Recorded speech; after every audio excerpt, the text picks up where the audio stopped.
Dodi Fayed was romantically involved with Diana, Princess of Wales, when they both died in a car crash in Paris on August 31, 1997.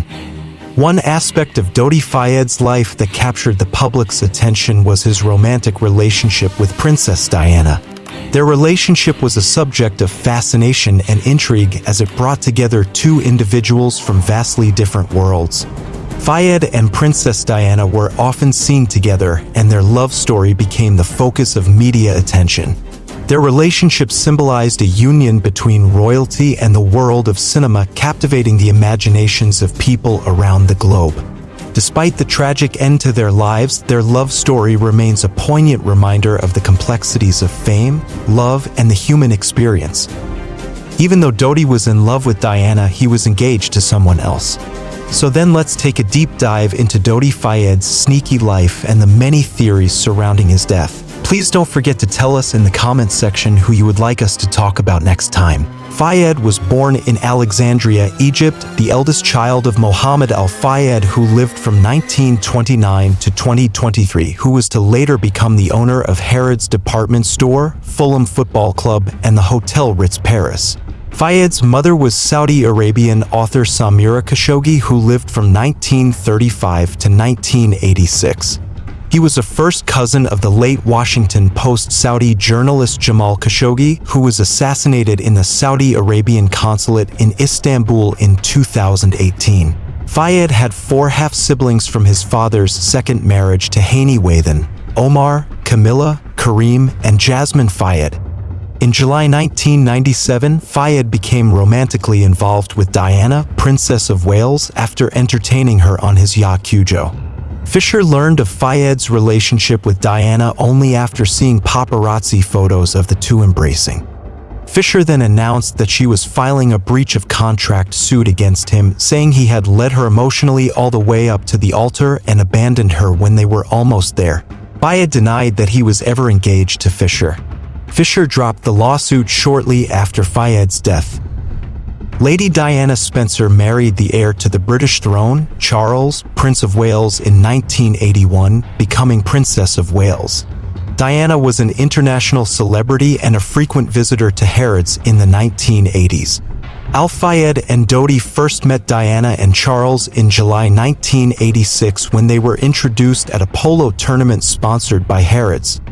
Diana and Charles divorced in 1996 after what was mostly a tumultuous marriage.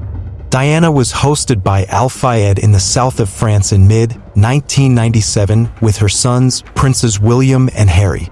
For the holiday, Fayed bought a 195-foot yacht, the Jonical, later renamed the Soker. Dodi and Diana later began a private cruise on the Jonical, and paparazzi photographs of the couple in an embrace were published. Diana's friend, the journalist Richard Kay, confirmed that Diana was involved in her first serious romance since her divorce. Dodi and Diana went on a second private cruise on the Jonical in the 3rd week of August and returned from Sardinia to Paris on August 30th. Later that day, the couple privately dined at the Ritz after the behavior of the press caused them to cancel a restaurant reservation. They planned to spend the night at Dodi's apartment near the Arc de Triomphe. In an attempt to deceive the paparazzi, a decoy car left the front of the hotel while Diana and Dodi departed from the rear of the hotel in a Mercedes-Benz S280 driven by concierge Henri Paul. 5 minutes later, the car crashed in the Pont de El Alma tunnel. Dodi and Paul were found dead at this location. Though conscious after the car crashed, Diana died later in hospital. British bodyguard Trevor Rees-Jones, who sustained a serious head injury, was the sole survivor of the crash. Fayed arrived in Paris a day later and viewed Dodi's body, which was finally returned to the United Kingdom for an Islamic funeral. Reports indicate that neither Fayed nor Princess Diana were wearing seat belts at the time of the accident. The crash resulted in the loss of both their lives, leaving behind a void in the hearts of their loved ones and admirers. At the time of his death, Dodi was 42 years old. Dodi was said to have died instantly at the scene. Per the Seattle Times, he was buried without much fanfare. This could have been due to Princess Diana's death, which garnered huge attention and triggered a long period of mourning by the public. However, according to the BBC, it seems that Dodi's father Mohammed requested a small-scale funeral. Despite being from an Egyptian family, Dodi Fayed was buried in Britain at the request of his father Mohammed Al-Fayed.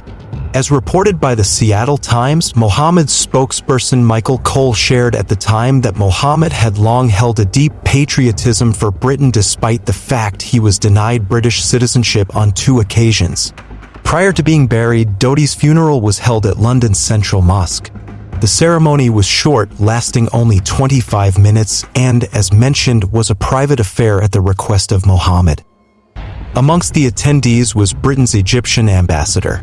Though Dodi's grave was later moved, it seems that his initial resting place was not against his father's wishes. Not only did Mohammed choose the particular plot at Brookwood, but, according to his spokesperson, he also visited the grave almost every evening, suggesting that he was pleased with the temporary burial place. According to The Independent, Mohammed Al-Fayed had to request permission from the British Home Office in order to move his son's coffin. At the time, Michael Cole, Mohammed's spokesperson, stated the coffin was moved during the evening, completed in privacy, and the coffin reinterred in a tranquil and beautiful part of the estate. Mohammed Al-Fayed initially buried his son near the main mansion of the Fayed estate as he awaited permission to build what later became a mausoleum. The billionaire businessman additionally required planning permission for what would be the final resting place for his son and eventually himself. On August 30, 2023, Mohammed died at the age of 94. He was buried near to his son at his estate in an impressive mausoleum that is surrounded by lions and sphinxes for protective measures. Per the Mirror, Mohammed was said to have visited the mausoleum regularly, stating, "I come here every day, perhaps for 2 or 3 hours, and memories come back to me as I sit." Mohammed Al-Fayed was an Egyptian businessman whose residence and chief business interests were in the United Kingdom from the mid-1960s. His business interests included ownership of the Hotel Ritz Paris and Harrods department store and Fulham Football Club, both in London. At the time of his death in 2023, Fayed's wealth was estimated at $2 billion. Fayed and his brothers founded a shipping company in Egypt before moving its headquarters to Genoa, Italy, with offices in London. Around 1964, Fayed entered a close relationship with Haitian leader François Duvalier, known as Papa Doc, and became interested in the construction of a Fayed Duvalier oil refinery in Haiti. He also associated with the geologist George de Morenchild. Fayed terminated his stay in Haiti 6 months later when a sample of crude oil provided by Haitian associates proved to be low-grade molasses. Fayed then moved to England, where he lived in central London. In the mid-1960s, he met the ruler of Dubai, Sheikh Rashid bin Saeed Al Maktoum, who entrusted him with helping transform Dubai, where he set up IMS, International Marine Services, in 1968. Fayed introduced British companies like the Costain Group, of which he became a director and 30% shareholder, Bernard Sunley and Sons, and Taylor Woodrow, to the Emirate to carry out the required construction work. He also became a financial advisor to the then Sultan of Brunei Omar Ali Saifuddin III in 1966. Fayed briefly joined the board of the mining conglomerate Lonhro in 1975 but left after a disagreement. In 1979, he bought the Ritz Hotel in Paris, France, for $30 million. In 1984, Fayed and his brothers purchased a 30% stake in House of Fraser, a group that included the London store Harrods, from Roland "Tiny" Rowland, the head of Lonhro.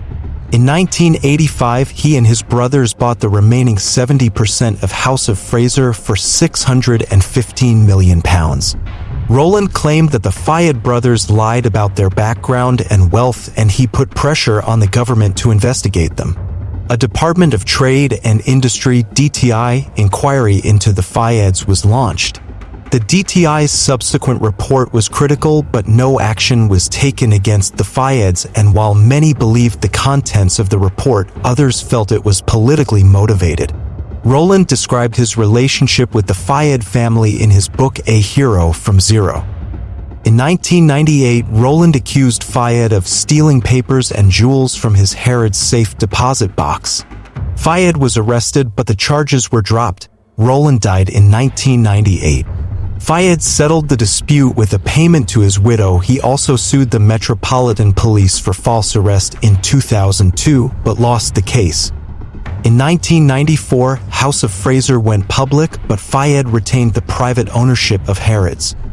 Al-Fayed relaunched the humorous magazine Punch in 1996, but it folded again in 2002.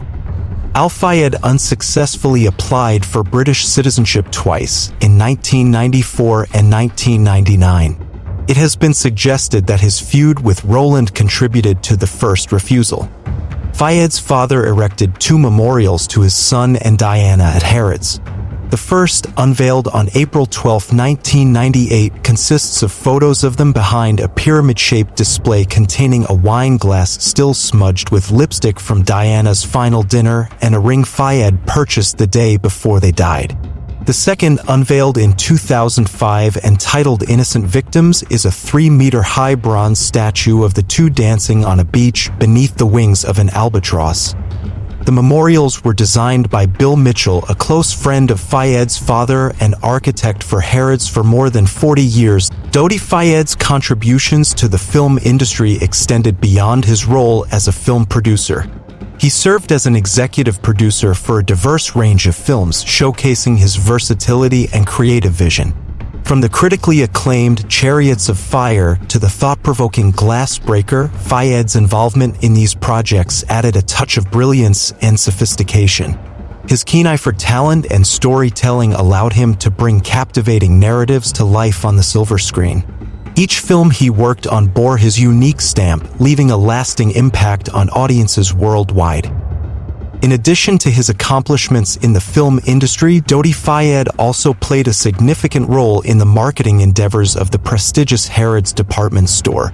Collaborating with his father, Mohammed Al-Fayed, he brought his creative insights and business acumen to the table.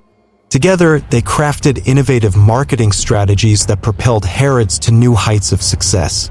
Fayed's understanding of consumer behavior and his ability to connect with audiences allowed him to contribute to the store's iconic status. His work at Harrods showcased his versatility and his ability to excel in various domains, solidifying his reputation as a multifaceted and influential figure in the business world. Following the tragic accident, both French and British authorities conducted thorough investigations to determine the cause of the crash. It was revealed that the driver, Henri Paul, was under the influence of alcohol and prescription drugs at the time of the accident. This revelation added another layer of sadness to the already heartbreaking incident. In the aftermath of his death, Dodi Fayed was initially buried in Brookwood Cemetery near Woking, Surrey. However, in October 1997, he was laid to rest once again at his family's estate in Oxted, Surrey. This final resting place serves as a tribute to his memory and allows his loved ones to find solace in the peaceful surroundings. The tragic car accident that claimed the lives of Dodi Fayed and Princess Diana serves as a reminder of the fragility of life and the importance of cherishing every moment. Their untimely deaths left an indelible mark on the world, and their memory continues to be honored and remembered by countless individuals who were touched by their lives. The final moments of Dodi Fayed's life remain shrouded in uncertainty, as his last words have not been publicly documented. While some sources have attempted to shed light on this matter, details of personal conversations or statements made in the moments before his passing have not been widely shared. As a result, the exact words spoken by Fayed in his final moments remain a mystery. This adds to the sense of intrigue and fascination surrounding his tragic death, leaving room for speculation and contemplation. While the last words of Dodi Fayed may remain unknown, there is a poignant account of Princess Diana's final words from a firefighter who was present at the scene of the accident. Xavier Gormelin, the firefighter, shared his recollection of the moments following the crash in an interview. According to Gormelin, Princess Diana asked, "Oh my God, what happened?" These words, uttered in a state of confusion and distress, reflect the shock and disbelief that accompanied the tragic event. Gormelin further revealed that he performed CPR on Princess Diana, and after a few seconds, she began breathing again. His account provides a glimpse into the chaotic and heartbreaking moments that unfolded that fateful night. Despite the passage of time, the memory of Dodi Fayed lives on. His contributions to the film industry and his role as a beloved partner to Princess Diana will forever be remembered. The legacy he left behind serves as an inspiration to aspiring filmmakers and a reminder to cherish every moment of life. As we reflect on his life and untimely death, we honor his memory and the lasting impact he made on the world of cinema and beyond. The tragic death of Dodi Fayed continues to captivate media attention, especially with the release of the Netflix series The Crown.